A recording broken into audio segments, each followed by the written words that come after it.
آج مسلم دنیا ایک ایسے نازک موڑ پر کھڑی ہے جہاں سوال صرف معیشت، سیاست یا طاقت کا نہیں رہا، بلکہ حق اور باطل کے درمیان واضح لکیر کھنچ چکی ہے۔ ہر طرف اضطراب ہے، کہیں ظلم ہے تو کہیں ناانصافی، کہیں وسائل ہونے کے باوجود محتاجی ہے اور کہیں اقتدار کے باوجود خوف۔ یہ سب محض اتفاق نہیں بلکہ اس حقیقت کا نتیجہ ہے کہ ہم نے دین حق کے نظام کو پس پشت ڈال دیا۔ نبی اکرم صلی اللہ علیہ وآلہ وسلم نے بہت پہلے اس انجام سے آگاہ کر دیا تھا کہ جب حکمران دھوکے کو سیاست اور فریب کو حکمت بنا لیں تو قوم زوال کا شکار ہو جاتی ہے۔ حضرت ابن عمر رضی اللہ تعالیٰ عنہ سے روایت ہے کہ انہوں نے نبی کریم صلی اللہ علیہ وآلہ وسلم کو حضرت عائشہ رضی اللہ تعالیٰ عنہ کے قریب یہ فرماتے ہوئے سنا کہ قیامت کے دن ہر دھوکے باز کے لیے ایک جھنڈا بلند کیا جائے گا اور کسی کا دھوکا سربراہ مملکت کے دھوکے سے بڑھ کر نہ ہوگا۔ یہ حدیث صرف ایک وعید نہیں بلکہ پوری امت کے لیے ایک آئینہ ہے۔ اسلام نے عادل حکمران کو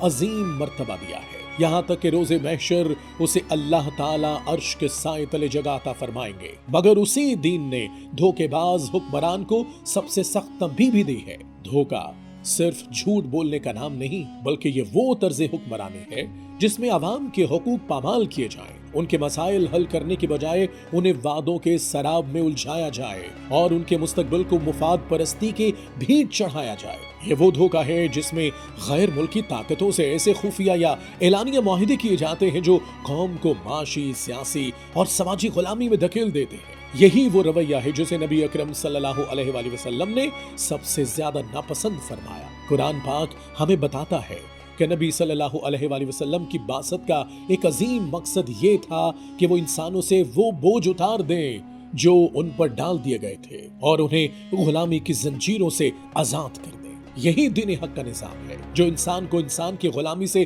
نکال کر اللہ کی غلامی میں داخل کرتا ہے، اور یہی غلامی دراصل آزادی ہے، کیونکہ اس کے نتیجے میں عدل، اخلاق، امانت اور حقوق کی ادائیگی جنم لیتی ہے۔ آج مسلم دنیا اس لیے بحران میں مبتلا ہے کہ اس نے اسی نظام حق کو چھوڑ دیا ہے۔ یہاں حکمران اقتدار کو امانت نہیں بلکہ ملکیت سمجھتے ہیں، جس کا نتیجہ آج یہ ہے کہ ظلم عام ہے، اعتماد ختم ہو چکا ہے اور قوم بظاہر زندہ مگر حقیقت میں مفلوج ہو چکی ہے۔ ایسے حکمرانوں کا جرم سب سے بڑا جرم ہے، کیونکہ وہ صرف حال نہیں بلکہ آنے والی نسلوں کا مستقبل بھی گروی رکھ دیتے ہیں۔ لہٰذا یہ بات ذہن نشین رہنی چاہیے کہ جو حاکم عوام کے مسائل سے روگردانی کرے، ان پر ظلم کرے اور دھوکے سے حکومت چلائے، اس کا انجام اٹل ہے۔ قیامت کے دن اس کی غداری سب سے بڑی دھوکہ دہی کے طور پر ظاہر کی جائے گی۔ اس کے برعکس جو قیادت دین حق کے نظام کے تحت قوم کو بحران سے نکالے، ان کے حقوق کی حفاظت کرے اور عدل کو بنیاد بنائے، وہ اللہ کے نزدیک محبوب ہے۔ اللہ ایسے حکمرانوں کو دنیا میں عزت، استحکام اور ترقی عطا فرماتا ہے اور آخرت میں جنت کی بشارت دیتا ہے۔ مسلم دنیا کی نجات کا واحد راستہ یہی ہے کہ وہ دوبارہ دین حق کے نظام کی طرف لوٹ آئے، کیونکہ یہی نظام انسانیت، عزت اور حقیقی آزادی کی ضمانت ہے۔